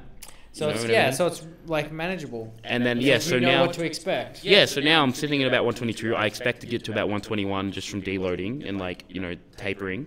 And then you go to bed. You might eat a little bit earlier. I'll eat. So that's exactly what I'm going to do. I'm going to eat earlier. Weigh until 12. I'm not going to water load, but a lot of my... What time do you usually weigh in? This comp's 12. What time do you weigh in? Oh, about 10 a.m. Okay, so you got an extra 2 hours. That might be like 400 or 500 grams. Yeah, and then what I'm going to do is just I'll get some more calories the day before through liquid rather than food. Just get a bit of gut weight. Go like calorically dense, small food. Yeah, exactly. Ben & Jerry's. Yeah, it's I'll be sitting there on the couch and my girlfriend will be like, what are you doing? Eating a chocolate block at Ben & Jerry's? I'll be like, babe, I'm an athlete. This is what I do. Just take the fibre out, right? Because 1,000 calories of Ben & Jerry's isn't the same as 1,000 calories of rice. Yeah, it's a lot lighter. Right. Because it's like it's just less food volume. Yeah. If you're talking fiber manipulation, you do that probably 2 or 3 days out. Yeah. Where you'd manipulating water and sodium would be the last thing on my list of things to do to make weight. It would be like, first lose body fat, try and get as close to, if not below, as far out as possible, and then you maintain or are slightly above. Well, that's what I've done. I was 125 after Christmas because I blew out. If you need to make small weight changes, you can just slightly manipulate your macro split. It's you might consume a little bit less that's carbs. What I've done this week. You might keeping calories the same. You might manipulate your food choices, drop fiber a little bit, things like that. But again, this is also working on the assumption that you already know what you're doing know what you're eating and you're doing it in a controlled manner. Because if you just start fucking around with variables and saying, well, I'm just going to take this out, and it's you don't necessarily know how you're going to react. I always use the example when we're talking cutting weight with clients. Imagine you're driving your car all the time and you have to race in your car on this day, and you've been practicing in it, you're really used to it, how it handles, you know what to expect, and then come race day they say, hey, no, fuck, you're going to use this different car. It's all of a sudden you don't know what to expect. It's the same thing. If you're just normally eating and you're doing all these things, but you're not really tracking and measuring them, then you go and start making these changes. It's just swapping cars, because now you don't know what to expect. You don't know what the outcome's going to be. It's you're measuring your morning and evening weight. So within some level of confidence, it's I lose 1.6 kilos overnight. That means if I weigh in at 122 and the night before, weigh in the next morning, I should be around 120.4. And then I have a few hours to make weight. 100%, and that's the thing. You want to make as few changes, small changes as possible. And that's the other thing is people, and I did that first comp, because I walk around 123, was I stressed and I overdid it. And then at Worlds, I was walking around 121 before the 2 weeks out. And this is how I know I lose so much weight right before comp. I didn't stress at all. I actually upped my calories by 800 the week of comp. Right, I wanted to come in well fed. Weighed in 118.9. Fuck, that's light. Right, that's the thing though. So that's why, most people, if you train with, a decent amount of volume, you're gonna lose inflammation weight. When if you taper properly and everything, it happens for most people. Less for lighter people, obviously. More muscle, the more inflammation weight you're gonna lose. But tracking weight's really important. But making really small changes, if you can do it just through having more calorie dense food the day before, but still keeping your calories high, you're doing the right thing. You would also want to potentially try that before you go and do it the day before. Well, right? yeah. Well, no, that's Because just that. imagine it's but, like you just change all the food the day out. well, and then shoot you yourself shit- on. Yeah. Yeah. It's like you. Well, just yeah, shit but that's yourself. why, like, I'd be worried it's about funny. Yeah. Is like, say they eat Ben and Jerry's, and I like, I wouldn't eat Ben and Jerry's and chocolate because like it runs, it'll eat different calorie dense food. Yeah. Like, I don't want to go out there, go and squat 335 kilos and And, be like, like, shit yourself am I at the going to bottom. shit myself? Like, It I don't know if I happens- can it live that happens, down. though. It does happen. So Yeah. yeah, I think that's like a very valid point. Like, you should, whatever you're gonna do before a comp, you should know with a level of confidence the way you're going to react to X, Y, Z. It's And like, then don't change anything when on it gets comp day. when it gets to the day, it's like, yeah, you shouldn't be changing too many variables because you don't know. It's like if you don't know how you're gonna, like, if you don't know what to expect, then you're potentially playing with fire, and your comp might not go as well as you would like, Yeah. and that's and not the a good thing, thing. So and don't change things on comp day too. But people think that form and stuff. It's- The it's way like- you eat, like, People go on like smash donuts and stuff. Yeah. That does my like. Yeah, Yeah, that's the it's thing, like so- this is power eating, not power lifting. Yeah, You're so here to fucking train. they come like, here to in- lift some shit. right? They're on comp day. They're eating waffles with ice cream, honey. They eat like 8 wheat bix, and then they're like, "Oh no, I'm worried I'm gonna fart." When like People- on the platform, you're I like, see "Hey, what so do you many- normally eat during a heavy lifting? Like, if you're gonna go in, you're gonna do a 88-90% squat. What do you eat?" "Oh well, I'd eat some oats and then some chicken and rice." "Oh, why are you eating fucking 12 donuts a day at comp?" 100%. It Yeah. frustrates me. I You see just people. end up bloated. I say, well, not even that. You end up fucking feeling sick. I see so many people just like making themselves sick because they're like, "Oh, it's comp day. I made weight. All of a sudden, I need to eat like, I need to eat my bowl of oats with like banana and like huge amounts of honey, and then I've got donuts as well."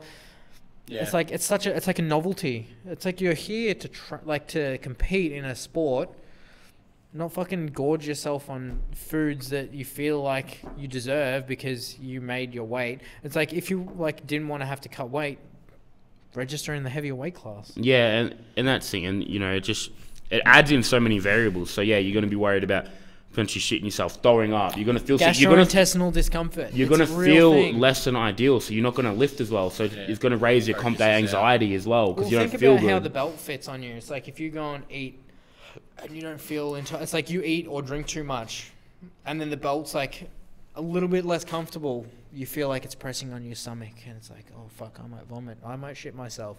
It's like, oh, you can't get the belt as tight. Yeah, the best or one I've the seen. belt's too loose now. It's like The these are best all one I've things you seen need is to someone on consider. comp day being like, "Oh, it's comp day. I need to get calories. I'm going to drink this 2 liters of milk." And I'm like, Oh, "How much no. milk do you usually drink?" They're like, "Oh, I had some in my coffee in the morning." I'm like, "Yeah, you're not going to have a fun time." Like, If it was up to me, I wouldn't eat nothing.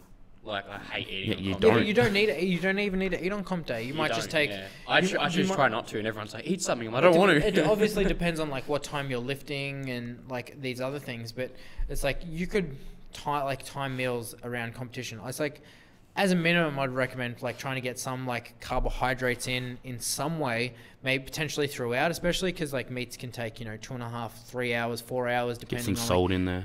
Yeah, it's like you might like have like a Powerade or a Gatorade or like one of those Maximus drinks, and you might literally just sip on that and potentially have caffeine and really not eat anything else because you don't feel driven to. What That's you're going to fine. do with a 2 hour It's like- weigh-in, you can't make many changes for a 2 hour weigh-in No. like on the day. You're not carb loading on the day. You're not running a marathon, right? It's Exactly. completely different energy systems. Yeah. You're not going out and doing a set of 20, right? Like, Why? you're going to get red lights.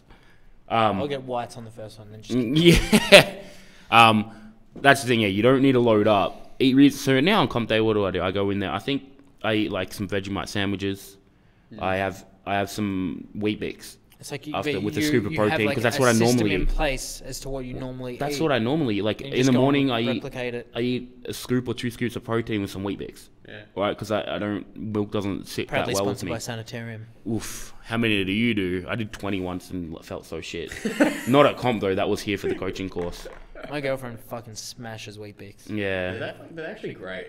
Like, Yeah, they're so easy to eat. They're easy, they're fast. You just quick smash them down and go. With some protein, You're man. faster for eating them. I'm Wheat gonna Bix end it keeps there. you swinging. But yeah, don't do anything drastic. Like that's the thing. Like it's super simple. Don't load up on sugar either. Just don't be stupid. Yeah, pretty Like, much. Fundamentally, don't be an idiot. Pretty much. You I will love not go don't. wrong. Yeah, otherwise, don't eat a kilo let's just steak. let natural selection run its course. Yeah. You don't get spotters. if you want to go on like, hey, like you want to go and make yourself like feel sick before you get to max out, and it's like you get to the bottom of the squat and you're about to shit yourself, and like, it's like, well, let that bar keep going down. Junior Nationals was it 2016 when Menjot threw up on Nathan Baxter on the way up from the squat. It's like, he's still got the squat, but like, poor Nathan Baxter, man. That's fucked. There's a photo of that where it's coming out and all the spotters are like, At least he was remaining consistent. hey man, I don't think he does it anymore because I think he went up a weight class. Yeah. That's crazy. Just to finalise, any interesting or crazy lifting stories? Any crazy lifting stories That you've seen, not necessarily that you've done, but you've seen, or the craziest person you've seen do something stupid. Stupid. Anything. Fucking just anything. Just give me something. It made me feel better about myself. Like crazy lifting stories. I don't really. I'm sure I have some. We have like Andrew. What's impressed you? Andrew Aduka, What's that like guy the most tore impressive bench thing you've shirt. ever seen regarding lifting? Fuck, I've seen. Other I've than me. seen videos of myself. Yeah, I was gonna say. Other than me, like doing I don't know. 330 and It's like double. you look at like Ray Williams. I saw a video of some lifter apparently in Perth, like deadlifting. He's like similar weight to me, deadlifting like 300 for 6. Jesus. With a power bar? I think Alico's. Does it really make a difference at I know. that, If at that you're point though? deadlifting 306, it's like Yeah. I don't know. Yes, when There's you some- can say I could do that if I had a bendy bar. I want to be able to say that, but there's no guarantee. Did he have straps? I don't know. I'm not impressed. Yeah, look, I've seen some like impressive things. I don't know, most of it's like on the internet. Like, yeah, in person, it's like, fuck, that's too hard. Most impressive thing I've seen. What's the stupidest thing you've seen a lifter do? Would it be in the gym or on comp day? Oh, like, so not a lifter, a client of a coach at a Good Life that will remain nameless, like the coach. He gets his clients to put their Swiss ball up against the wall, and they rest their head on it, and they do this. That is about the stupidest thing I've ever fucking seen. I'm sure it has some like valid like application, but when there are Maybe they multiple work on the clients streets, man. doing it, you have to wonder what they're paying for, because I can understand if it's like this guy has specific neck surgery. Sorry, not neck surgery. If he had a specific neck injury that they needed to rehab or do work on, or strengthening work, whatever it may be. But it's like if you have 5, 6, 7 different clients doing this, it's like unless you're like, hey, unless you're working on their agreeability, like their ability to nod and agree with you, I have no fucking idea. Yeah, Unless they're in the same car crash, and you get a bit suspicious as to why they're all doing it. They're all, they were in a bus. Yeah, they're in a bus. Yeah. You gotta pay somehow. God. That is that's ridiculous. like that's probably the worst. I've seen some shit. I've seen some shit there. Like nothing No. really comes to mind like that. If you're paying for a coach and they're making you like do that with a ball. What do you even against call the that? wall. But I'm gonna start Head rolls. programming it. Head rolls. There we go. No, Head it's ball. Like, I wouldn't even say Head that's a roll. head roll. Like I would say a head roll was like a neck roll that like Muhammad Ali and that used to do, like to strengthen their neck. That's not even strengthening your neck, I wouldn't think. Probably not enough resistance. You'd have to do like so many reps. They should definitely do a band. Do it in with the ball. Yeah, I don't know. No. It's like that way they can't see anything and they're just there like this, and he's just standing behind him being like, "You fucking idiot." I can't believe I can get these guys to do this shit. I know. Hey, look, Listen check to out. He's anything. paying me $100 an hour. It kind of makes you worry, doesn't it? If Yeah. someone's paying for that and they don't know any better. That's sad. I mean, we had someone sent me a video recently, and this PT at a gym was getting someone to do rack pulls, and he's like tapping on their lower back so they round it. You're like, and I'm like, what's happening? And she was like, they do this with every client. Like he tells them to round their lower back. Right. And he's just like, what? Like, do you know nothing? And this is legit. Like, there's video of it, and he's tapping him here, and his back will flatten out, and he'll tap him again until he rounds it. And you're just like, what is going on here? Like, you just, do you want to get sued? Like, That's extreme. oh man, Yeah. that lumbar strengthening. Yeah, gotta it's like train. very specificity, right? Yeah. You have some super strong lumbar. You got to train for compromised positions. Yeah, Mark's Dubing. It's it, do dangerous shit to be stronger and better. And as Nick says, train in a compromised position, so when it happens at comp, you won't get injured. That's why Have you Nick's heard not of- a coach. Yeah, have you heard of Mark Stubing? Mark who? Stubing. No. He's this YouTube guy that has terrible form and everything. So he says, like, you should not just bounce the bench, but like slam it into yourself and rebound, right? And one side comes up like this, and the other one locks out slowly. And that's his thing. He goes, you should train in a compromised position. So then in a comp, you can do it. So when he gets in a deadlift, he gets his knees really far forward. He rounds his whole back, and he bends his arms, and then jerks. Oh man. And this guy is legit telling people to train like this. He's got like 800 subscribers. 800. Yeah. Oh, I thought you were gonna follow that up with 1,000. 800,000? No.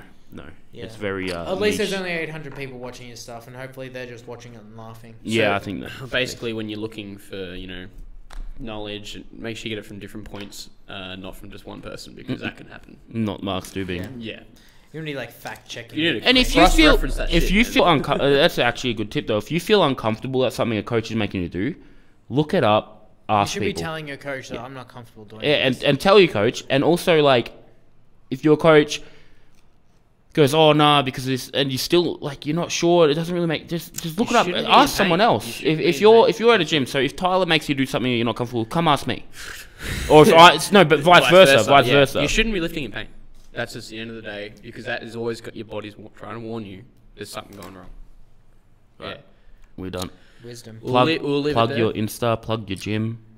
People probably don't want to follow me. So, You got some good shred So- photos up there. Oh yeah. Is power Samuel building still a Schepis. thing? It's Samuel.Schepis on Samuel Instagram. He's jacked as hell. You're probably He is. better off following JPS Health and fitness. health_fitness. I think that's what it is. Sounds alright. Something like that. JPS Health and Fitness on Instagram. JPS Education is probably a good one as well. Yes. And Apex Strength. Or are you Apex Powerlifting? Which one is Apex it? Apex Powerlifting. It's Apex Strength, but Apex Powerlifting on Instagram. Yeah, because I think Apex Strength is taken, right? Yeah. That's it. By the gang that goes around and like mugs people. Yeah, no, That's we're us, man. actually taking them on now for security. So- Apex hired by Apex. Whatever works. Hey, man, we did a ballsy move, still naming our gym You're gonna that. come in one day and have no equipment Yeah. because they made sure everything was safe. You got to for pay you. your tax. like. Well, it's good that Apex game came out. Thank you. To change the branding of like Apex and like what people think it means. Yeah. But yeah, so he's competing on 17th of March with us at the Strength Fortress Open. Thank you.